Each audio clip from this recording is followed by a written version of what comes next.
जो समीकरण जिनसे हमारा सब बनेगा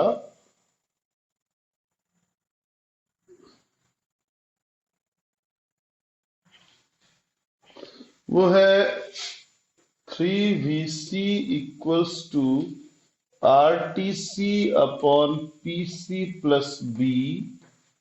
फिर एक है आपका 3VC² बराबर A अपॉन PC और VC³ बराबर है आपका, या VC³ बराबर AB अपॉन PC। यही हमारे 3 समीकरण जो हमने कल निकाले थे।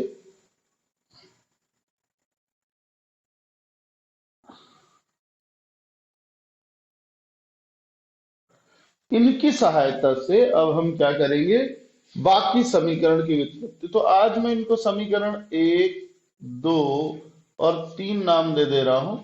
आप अपना जो भी नंबर हो वो ही आगे बढ़ाएंगे। अब एक काम करते हैं, समीकरण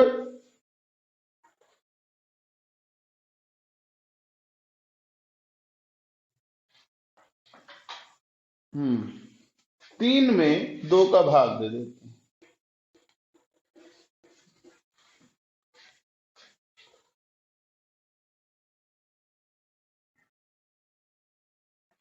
तो देखिए समीकरण 3 में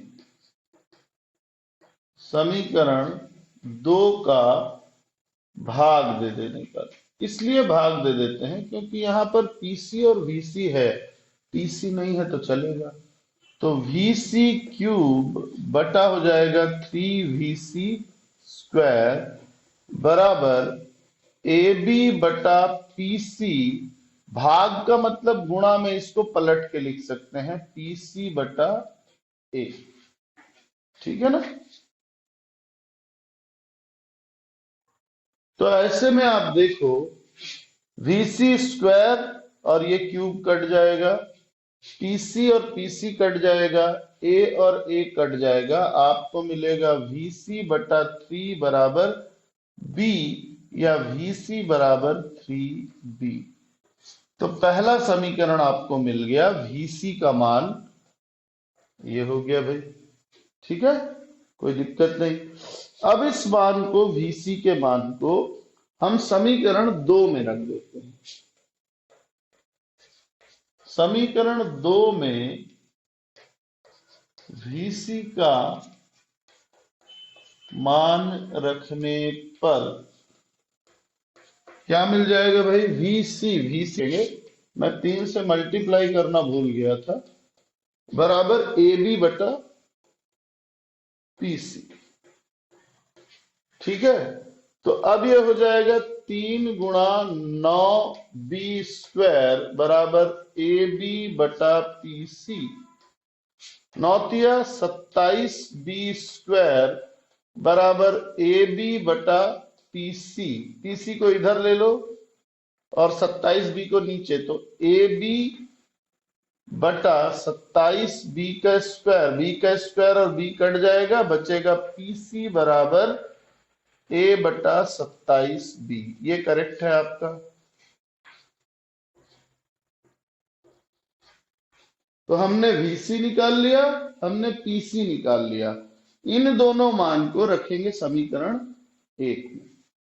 तो इसको पहले आप स्क्रीनशॉट ले लें। हाँ जी, हाँ जी।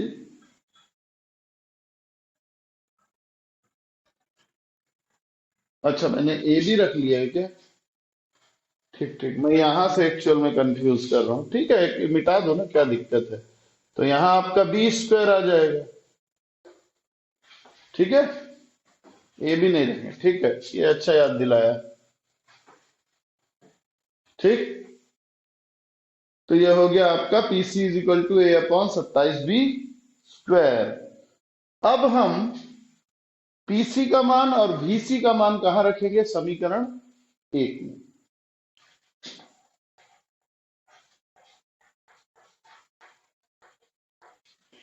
समीकरण 1 में हम रखेंगे अब किसका मान, पहले VC का मान रख के देखते हैं और फिर इसके बाद बाकी का। तो ध्यान रखेंगे कि समीकरण 1 में रखने से पहले हमारे पास VC बराबर क्या है, 3B है, ठीक है। तो हम इस VC की जगह क्या रख देंगे, 3B समीकरण में। तो 3VC 3 गुणा 3B बराबर RTC upon PC plus B, 3 तिया 9B बराबर RTC upon PC plus B। इस B को इधर ले आएंगे,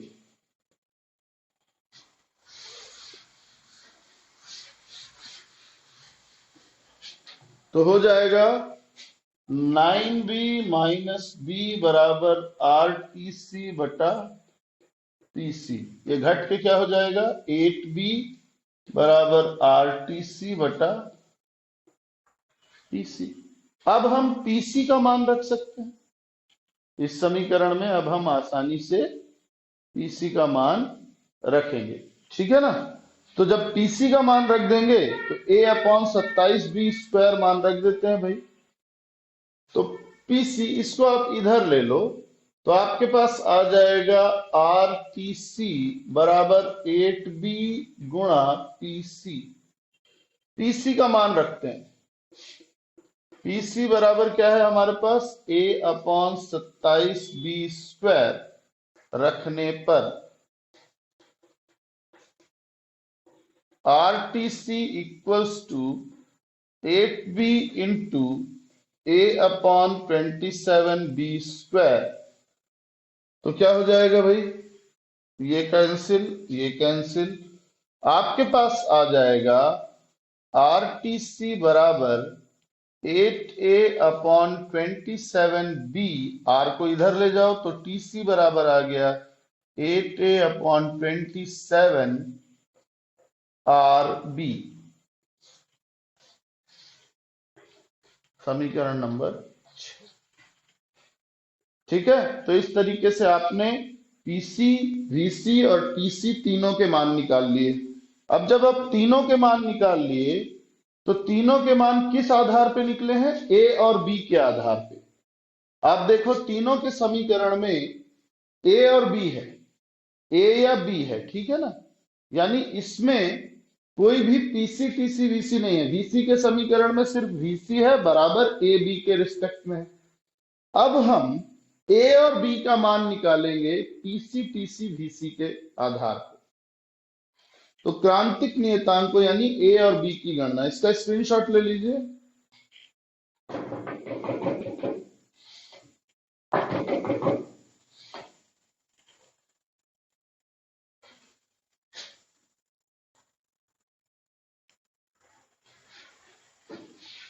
ठीक, हाँ।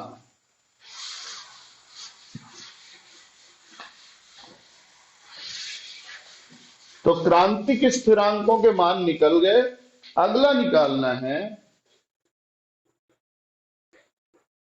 वांडर वाल स्थिरांकों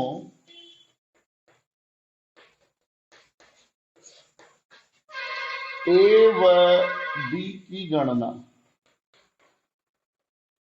इसके लिए हमारा मूल समीकरण, समीकरण 1, आज का जो समीकरण 1 है वही मेन समीकरण होगा। तो हमारे पास समीकरण 1 से है 3VC equals to RTC upon PC plus B। ये मान है हमारे पास। अब चूंकि कुछ लोगों को यही नहीं पता है शायद कि हम पढ़ क्या रहे हैं।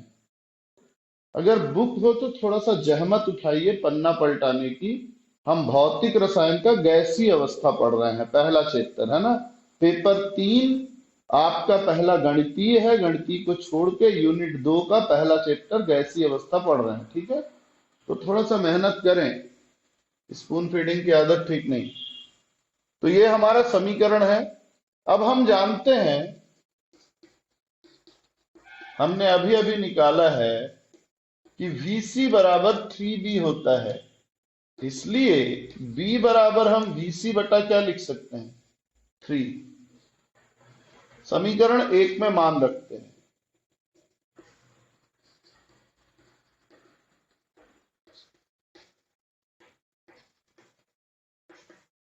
तो ये हो गया 3VC बराबर RTC upon PC plus VC by 3। ठीक है, इस VC बाई 3 को इधर भेज दो, तो 3VC माइनस VC बाई 3 बराबर हो जाएगा RTC बटा PC। इसको हल करेंगे तो आएगा 9VC minus VC by 3 equals to RTC upon PC। हल करो तो आ जाएगा 8VC अपॉन 3 बराबर RTC बटा PC। चलिए यहां तक पहुंच गए हम। अब इसके बाद आपको दोनों ओर वर्ग कर देना है। इस समीकरण को 2 मानेंगे।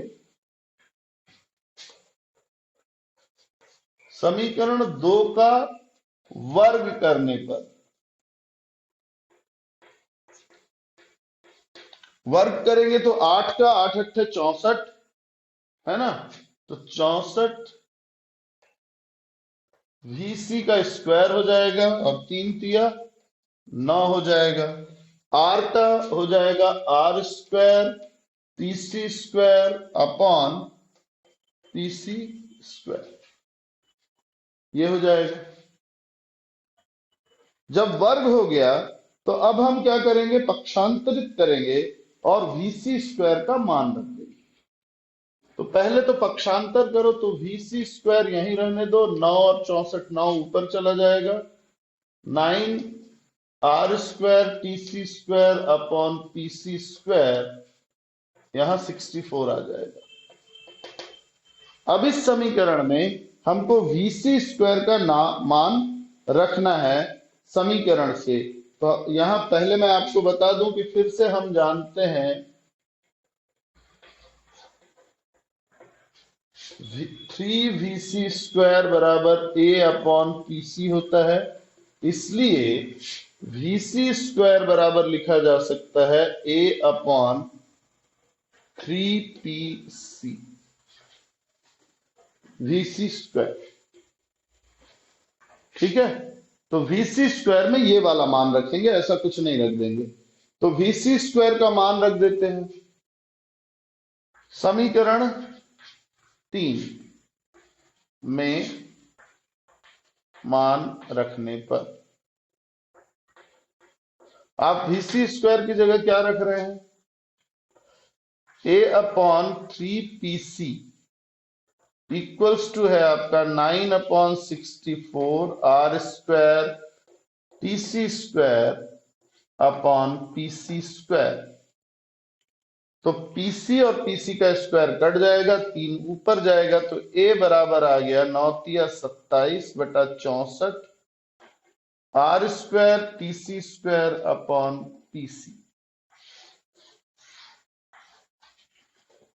A का मान निकल गया।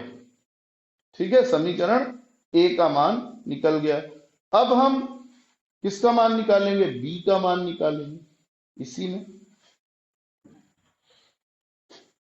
इसका स्क्रीनशॉट ले लें।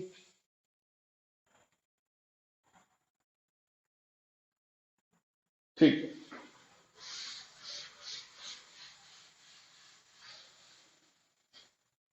अब B की गणना करेंगे।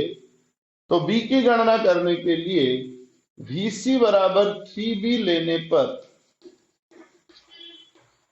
इसी समीकरण में तो आ जाएगा 3 गुणा 3B बराबर RTC upon PC plus B। इस B को इधर करो तो 9B पहले से है, माइनस B बराबर हो जाएगा RTC अपॉन PC।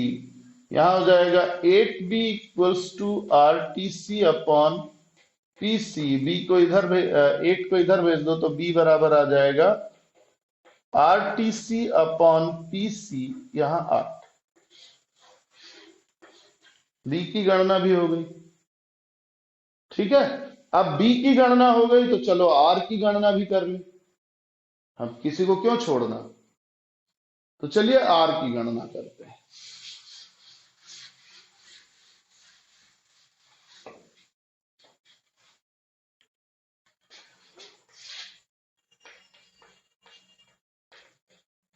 गैस नियतांक आर की गणना। ठीक है, इसी समीकरण का यूज करेंगे फिर से।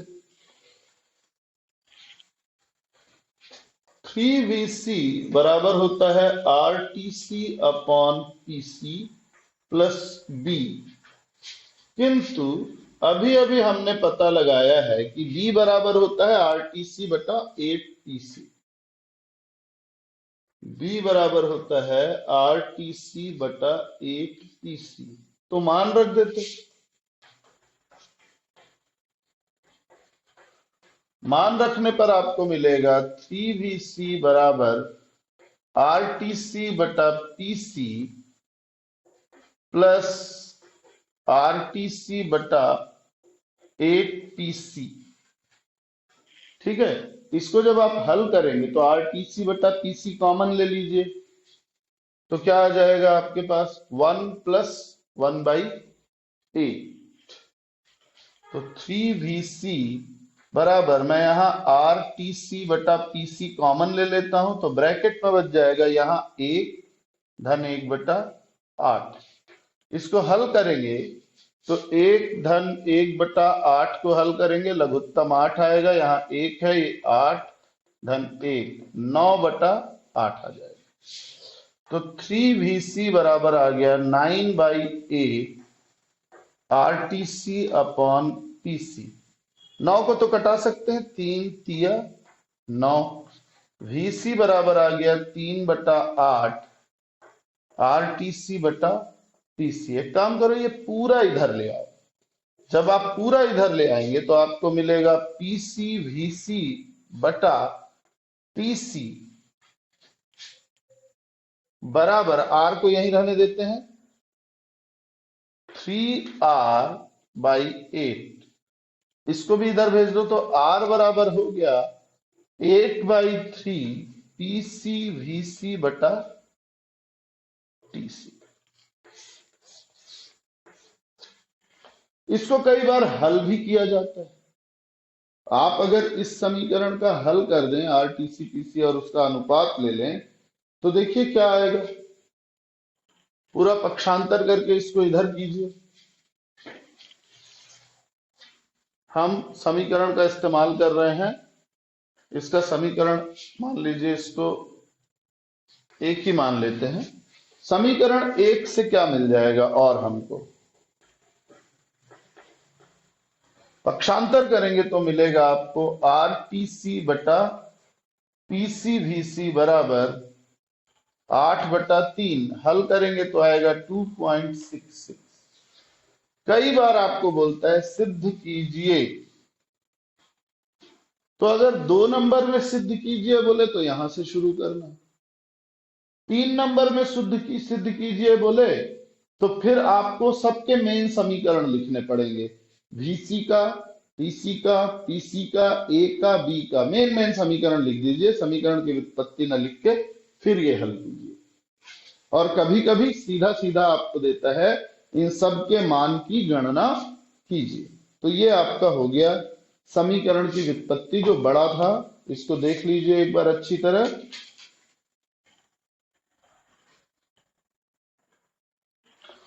इसके बाद एक और टॉपिक है, संगत अवस्थाओं या समानीत अवस्थाओं का समीकरण।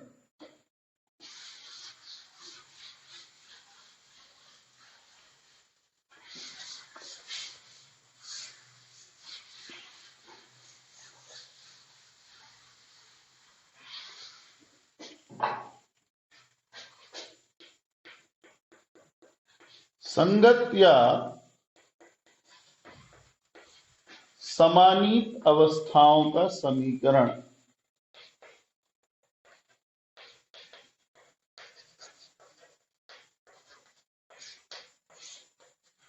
वास्तव में इस समीकरण की जरूरत क्यों? इस समीकरण की जरूरत इसलिए हुई क्योंकि वांडर वाल समीकरण में एक दिक्कत है। वांडर वाल समीकरण के स्थिरांक A और B का निर्धारण, उनकी गणना करना कठिन है, जबकि क्रांतिक स्थिरांकों को ज्ञात करना आसान है। यानी A B की गणना कठिन है, A B को मान को प्राप्त करना कठिन है, जबकि टीसी पीसी वीसी को प्राप्त करना आसान है। और अलग अलग गैसों के लिए ए और बी के मान अलग अलग हो जाते हैं। तो हमारे लिए बड़ी समस्या है कि कोई दूसरी गैस दे दे तो फिर से ए बी का निर्धारण करो। एक तो बड़ी मुश्किल से निर्धारण होता है, ऊपर से हर गैस के लिए अलग अलग करो। तो हमने कहा कि क्यों ना एक ऐसा समीकरण बनाया जाए जो वान डेर वाल समीकरण की जगह ले ले, लेकिन उसमें ए और बी स्थिरांक ना हो। उसी समीकरण को कहा गया संगत अवस्थाओं या समानीत अवस्थाओं का समीकरण। यहां हमने एक अनुपात लिया। हमने माना कि P बटा PC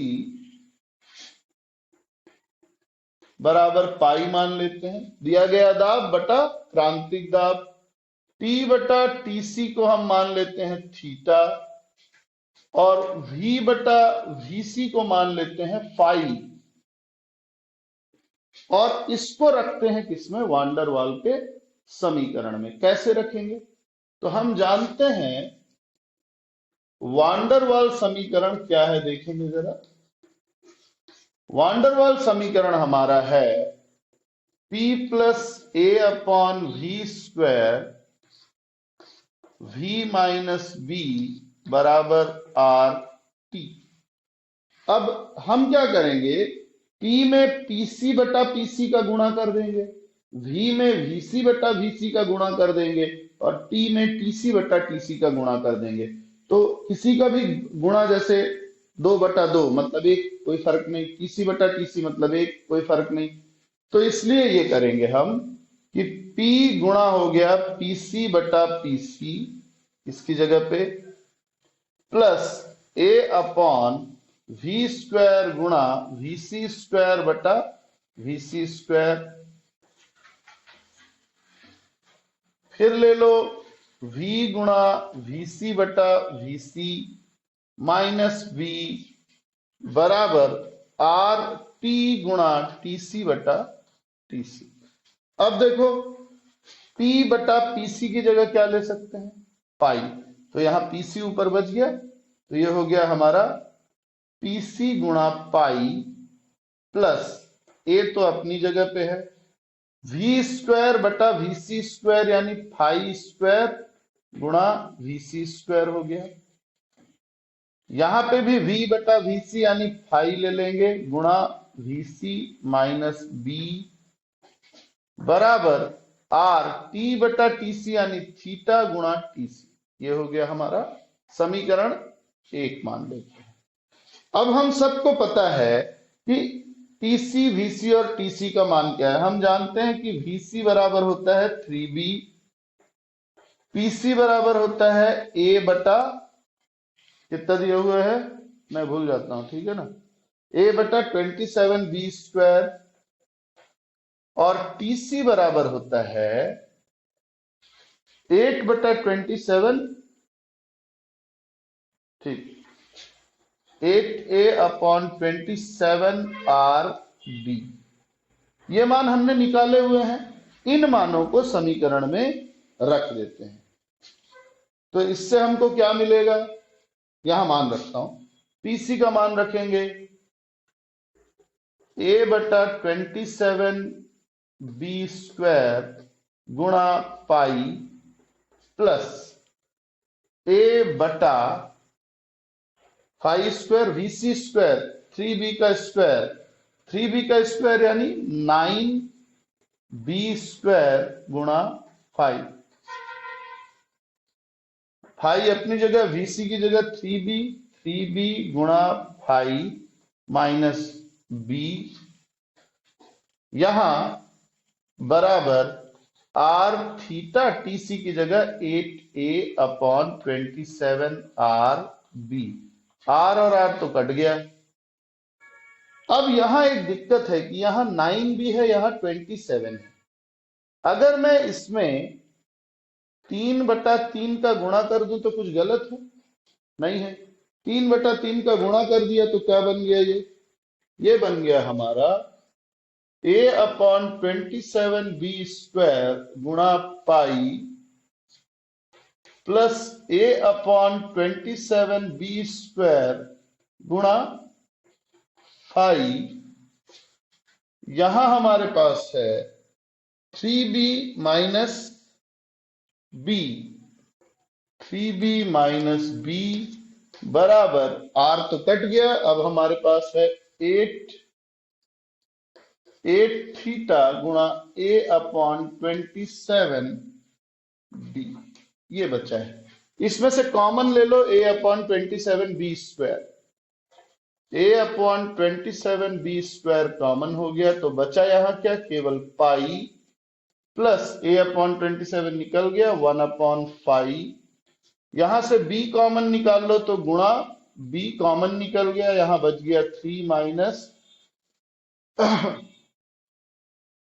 एक मिनट रुकना, क्या था हमारे पास, हाँ VC लिखना भूल गया हूं ना, 3b 5 है तो यहां पे होगा 3b 5 लिखना भूल गया बेटा, 5 माइनस b, तो ये क्या हो जाएगा 5 माइनस 1, इधर